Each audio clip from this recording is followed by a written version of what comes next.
Story of the Door, Chapter 1. Mr. Utterson, the lawyer, was a man of a rugged countenance that was never lighted by a smile. Cold, scanty, and embarrassed in discourse, backward in sentiment, lean, long, dusty, dreary, and yet somehow lovable. At friendly meetings, and when the wine was to his taste, something eminently human beaconed from his eye, something indeed which never found its way into his talk, but which spoke not only in these silent symbols of the after-dinner face, but more often and loudly in the acts of his life. He was austere with himself, drank gin when he was alone to mortify a taste for vintages, and though he enjoyed the theater, had not crossed the doors of one for 20 years. But he had an approved tolerance for others, sometimes wondering, almost with envy, at the high pressure of spirits involved in their misdeeds, and in any extremity inclined to help rather than to reprove. "I incline to Cain's heresy," he used to say quaintly. "I let my brother go to the devil in his own way." In this character, it was frequently his fortune to be the last reputable acquaintance and the last good influence in the lives of downgoing men. And to such as these, so long as they came about his chambers, he never marked a shade of change in his demeanor. No doubt the feat was easy to Mr. Utterson, for he was undemonstrative at the best, and even his friendship seemed to be founded in a similar catholicity of good nature. It is the mark of a modest man to accept his friendly circle ready-made from the hands of opportunity, and that was the lawyer's way. His friends were those of his own blood or those whom he had known the longest. His affections, like ivy, were the growth of time. They implied no aptness in the object. Hence, no doubt the bond that united him to Mr. Richard Enfield, his distant kinsman, the well-known man about town. It was a nut to crack for many, what these two could see in each other, or what subject they could find in common. It was reported by those who encountered them in their Sunday walks that they said nothing, looked singularly dull, and would hail with obvious relief the appearance of a friend. For all that, the two men put the greatest store by these excursions, counted them the chief jewel of each week, and not only set aside occasions of pleasure, but even resisted the calls of business, that they might enjoy them uninterrupted. It chanced on one of these rambles that their way led them down a by-street in a busy quarter of London. The street was small and what is called quiet, but it drove a thriving trade on the weekdays. The inhabitants were all doing well, it seemed, and all emulously hopping to do better still, and laying out the surplus of their gains in coquetry, so that the shop fronts stood along that thoroughfare with an air of invitation, like rows of smiling saleswomen. Even on Sunday, when it veiled its more florid charms and lay comparatively empty of passage, the street shone out in contrast to its dingy neighborhood, like a fire in a forest. And with its freshly painted shutters, well-polished brasses, and general cleanliness and gaiety of note, instantly caught and pleased the eye of the passenger. 2 doors from one corner, on the left hand going east, the line was broken by the entry of a court, and just at that point, a certain sinister block of building thrust forward its gable on the street. It was 2 stories high, showed no window, nothing but a door on the lower story and a blind forehead of discolored wall on the upper, and bore in every feature the marks of prolonged and sordid negligence. The door, which was equipped with neither bell nor knocker, was blistered and disdained. Tramps slouched into the recess and struck matches on the panels. Children kept shop upon the steps. The schoolboy had tried his knife on the moldings, and for close on a generation, no one had appeared to drive away these random visitors or to repair their ravages.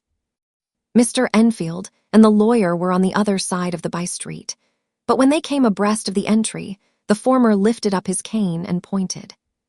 "Did you ever remark that door?" he asked, and when his companion had replied in the affirmative, "It is connected in my mind," added he, "with a very odd story." "Indeed," said Mr. Utterson with a slight change of voice, "and what was that?" "Well, it was this way," returned Mr. Enfield.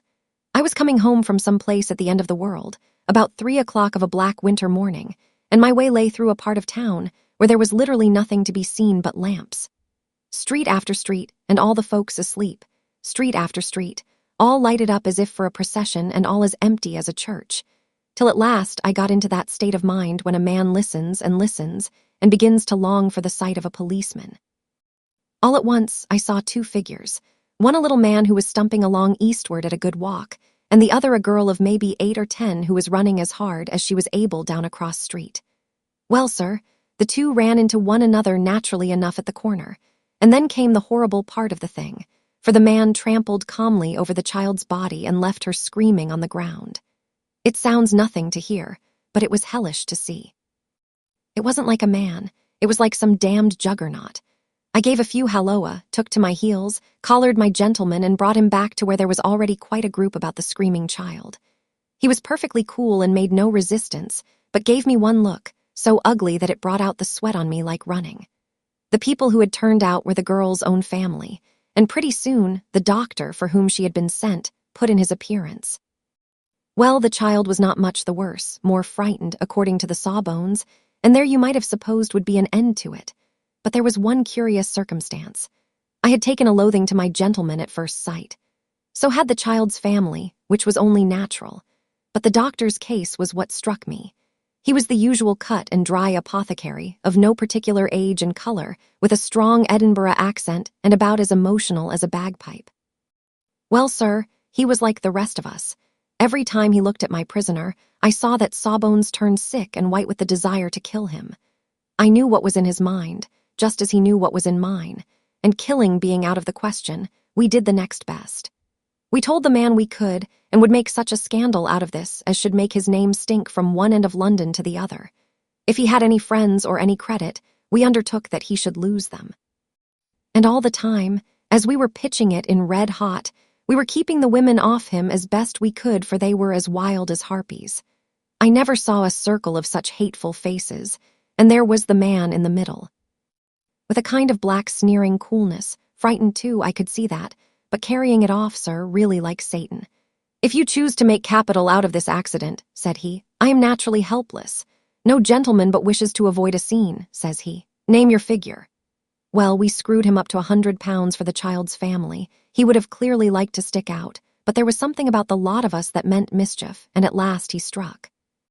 The next thing was to get the money, and where do you think he carried us but to that place with the door? Whipped out a key, went in, and presently came back with the matter of £10 in gold and a check for the balance on Couts's, drawn payable to bearer and signed with a name that I can't mention, though it's one of the points of my story, but it was a name at least very well known and often printed. The figure was stiff, but the signature was good for more than that if it was only genuine. I took the liberty of pointing out to my gentleman that the whole business looked apocryphal, and that a man does not, in real life, walk into a cellar door at 4 a.m. and come out with another man's check for close upon £100. But he was quite easy and sneering. Set your mind at rest, says he.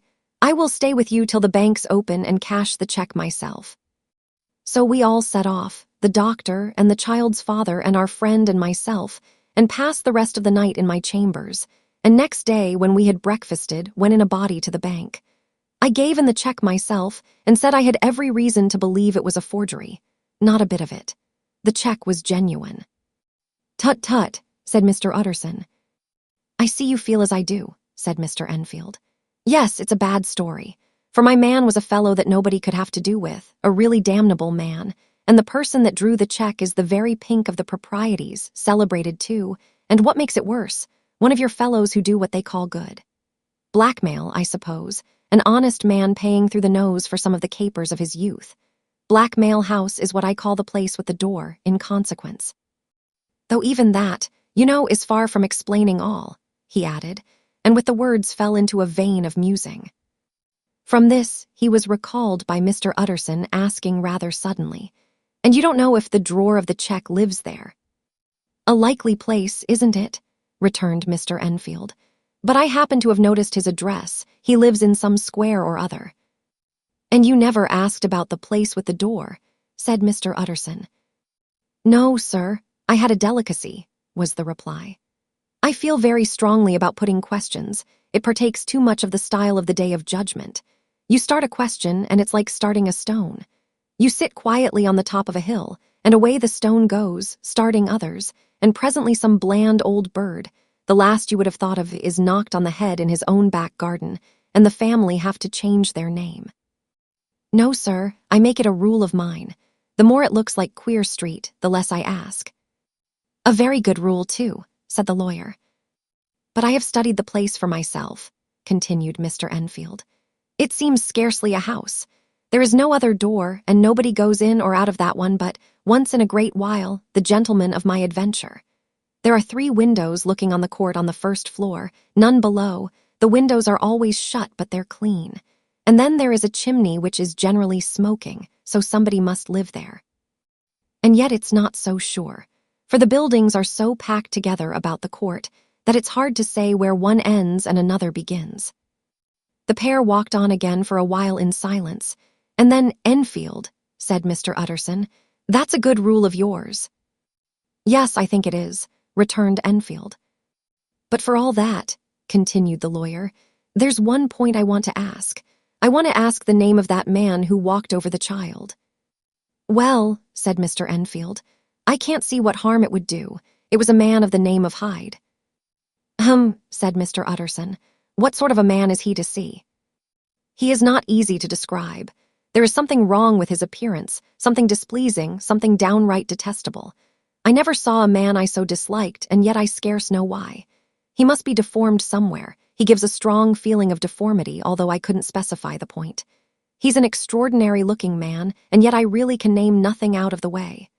No, sir, I can make no hand of it. I can't describe him. And it's not want of memory, for I declare I can see him this moment. Mr. Utterson again walked some way in silence, and obviously under a weight of consideration. You are sure he used a key? He inquired at last. My dear sir, began Enfield, surprised out of himself. Yes, I know, said Utterson. I know it must seem strange. The fact is, if I do not ask you the name of the other party, it is because I know it already. You see, Richard, your tale has gone home. If you have been inexact in any point, you had better correct it. I think you might have warned me, returned the other with a touch of sullenness. But I have been pedantically exact, as you call it. The fellow had a key, and what's more, he has it still. I saw him use it not a week ago. Mr. Utterson sighed deeply, but said never a word, and the young man presently resumed. Here is another lesson to say nothing, said he. I am ashamed of my long tongue. Let us make a bargain never to refer to this again. With all my heart, said the lawyer. I shake hands on that, Richard.